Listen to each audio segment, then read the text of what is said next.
The Mysterious Helmet Collector of Thailand. Ang kwento tungkol sa Mysterious Helmet Collector ng Thailand ay isang sikat na urban legend at human interest story na madalas ibahagi sa social media.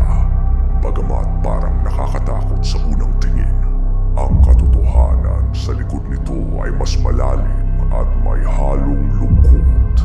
Narito ang detalye ng kanyang kwento. Sino ang Helmet Collector? Siya ay si Long San Juan, isang matandang lalaki na naninirahan sa lalawigan ng Phichit, Thailand.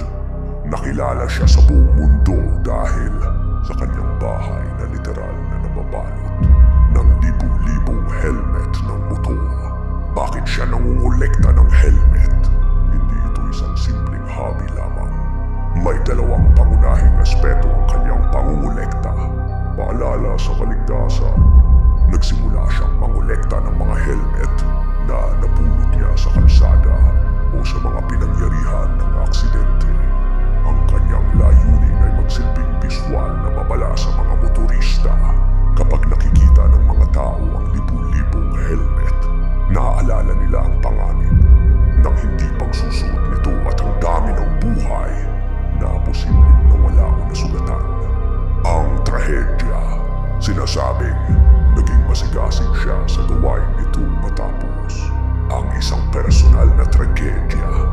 Bagamat may iba't ibang bersyon, madalas banggitin ang pagkawala ng mahal sa buhay dahil sa aksidente sa motor. Ang bawat helmet ay simbolo ng isang ulo na dapat sana ay protektado.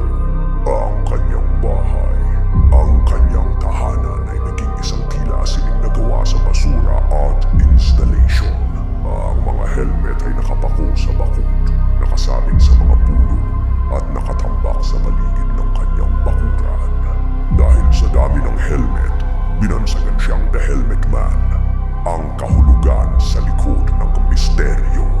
Maraming turista at mga vlogger ang bumibisita sa kanya dahil sa creepy vibe ng lugar, lalo na sa gabi.